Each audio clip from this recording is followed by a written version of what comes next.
Heto, may isang tanong dito mula sa mga material na binigay mo na talagang tumatak sa akin. Sige, ano yon? Paano kung ang pinakamalaking pagbabago sa pamumuno mo ay hindi pala galing sa dami ng ginagawa mo, kundi sa kung sino ka bilang tao? Ah, yun na.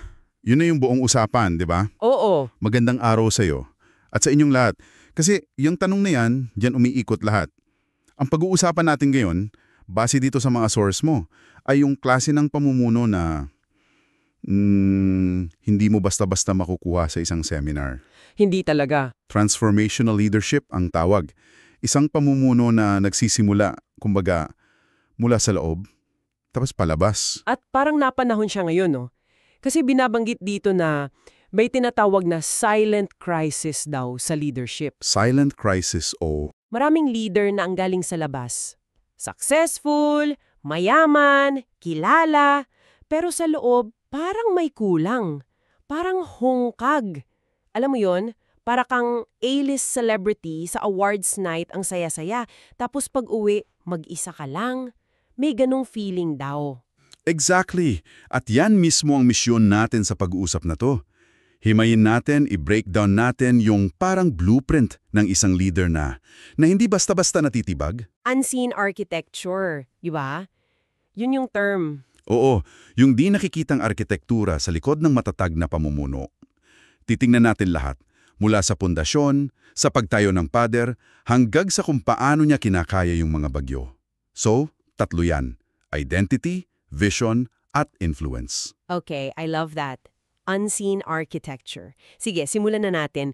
Doon tayo sa pinakailalim sa pundasyon. May ginamit silang analohiya dito na, grabe ang ganda.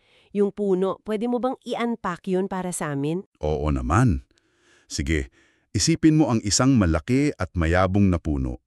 Ang una nating nakikita, yung mga sanga, yung dahon, yung bunga, di ba? Yung resulta. Yung success. Yun. Pero ang nagpapatatag sa puno, lalo na kapag bumabagyo, ay yung hindi natin nakikita, yung mga ugat. Ayon dito sa pinag-aaralan natin, yung mga ugat na yan daw ang iyong identity. Kung mababaw ang ugat mo, isang malakas lang na hangin. Isang criticism lang o yung sarili mong pagdududa. Tama, babagsak ka, madali kang matutumba. At ang daming halimbawa niyan dito sa mga material. Kunwari, si Gideon, Oo. Si Gideon, classic example yan. 'di ba?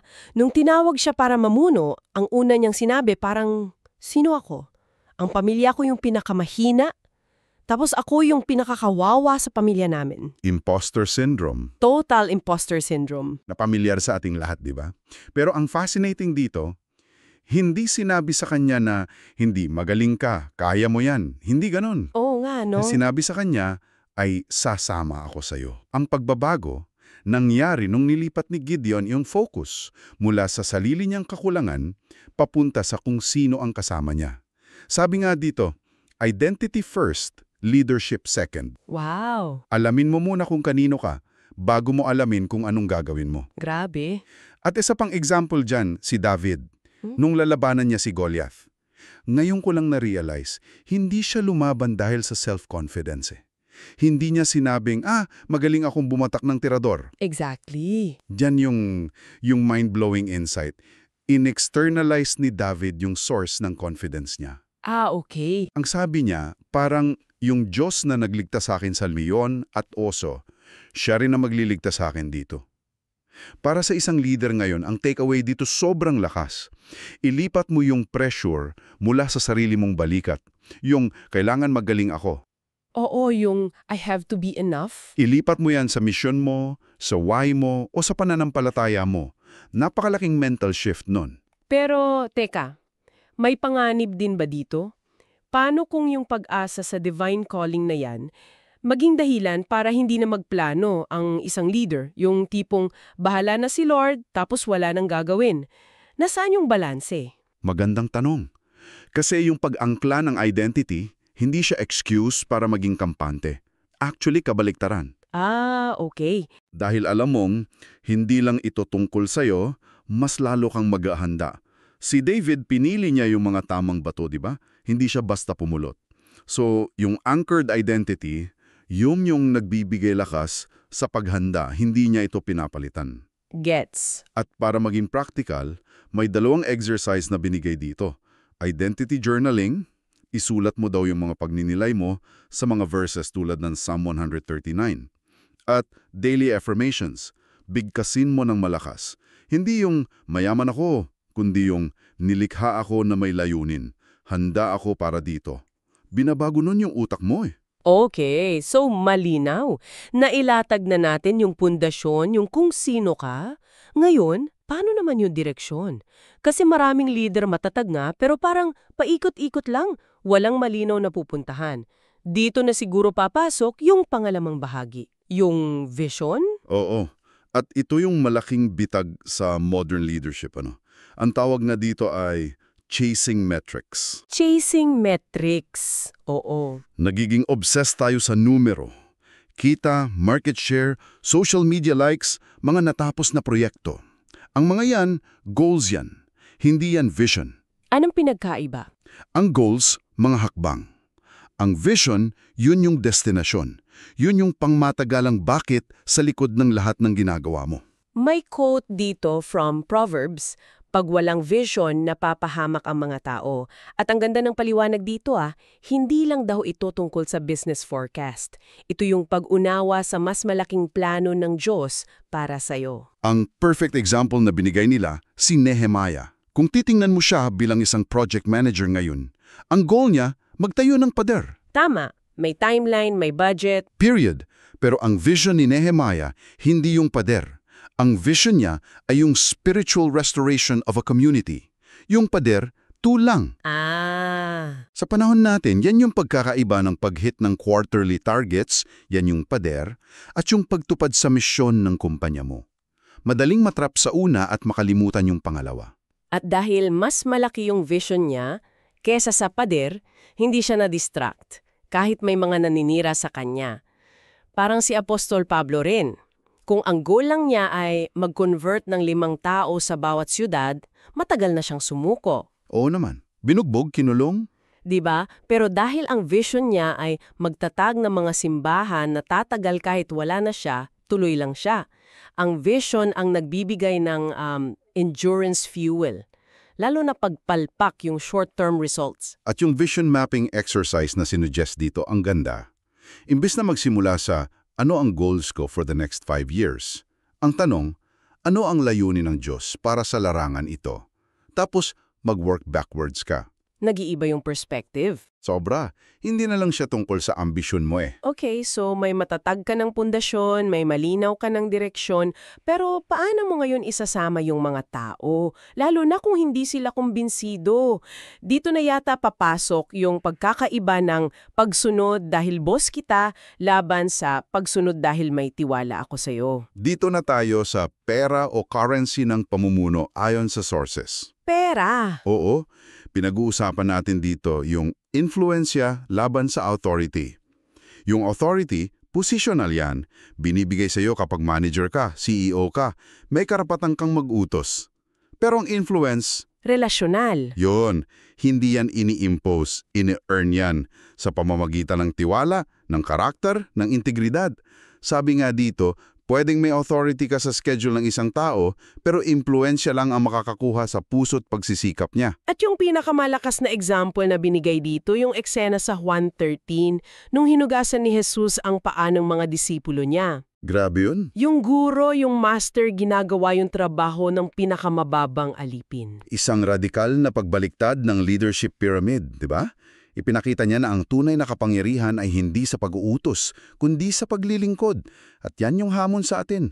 Ginagamit mo ba yung posisyon mo para mapagsilbihan ka o para magsilbi at i-empower ang iba? Para itong yung mga kwento ng CEO na paminsan-minsan nagtatrabaho sa cashier o sa factory, hindi para sa PR kundi para maintindihan talaga yung team nila. To show na walang trabahong mababa.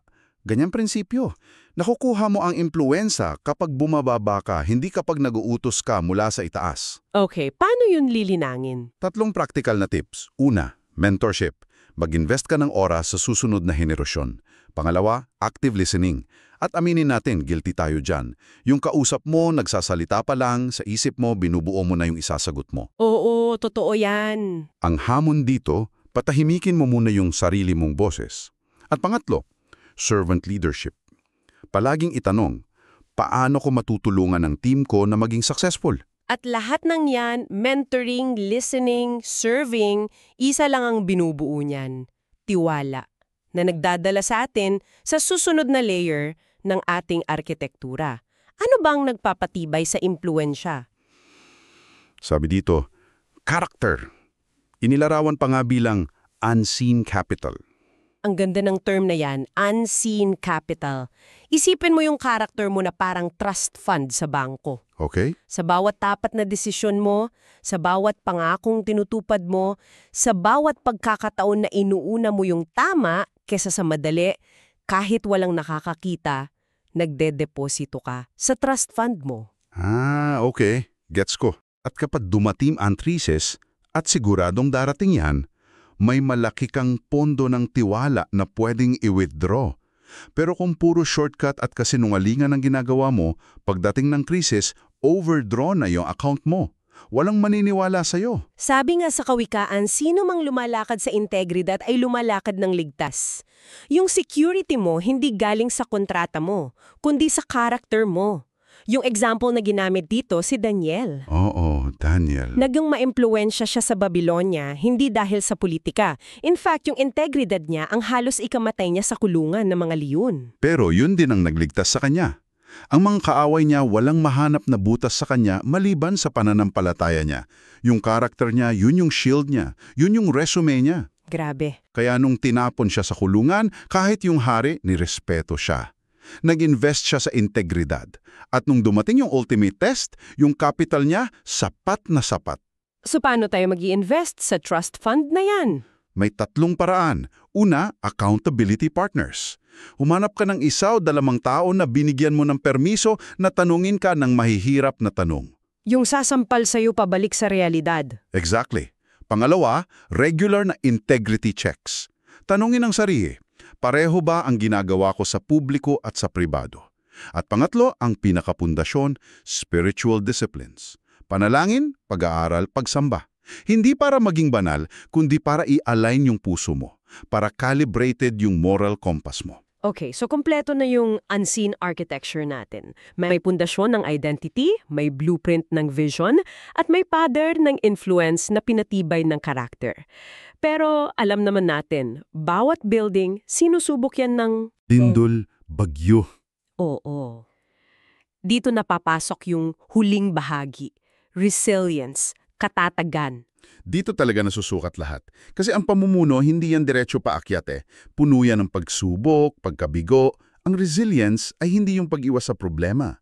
Ito yung kakayahang bumangon. At ang ultimate case study dito, si Jose, si Joseph. Ipinagbili ng mga kapatid, naging alipin, napagbintangan, nabilanggo. Kung may taong may karapatang maging bitter sa buhay, Siya na yon. pero hindi. Hindi. Kasi ang katatagan niya kung susuriin natin may 4 na bahagi. Una, purpose anchoring. Kahit nasa kulungan, naniniwala siyang may mas malaking plano ang Diyos. Nakakapit siya sa why niya.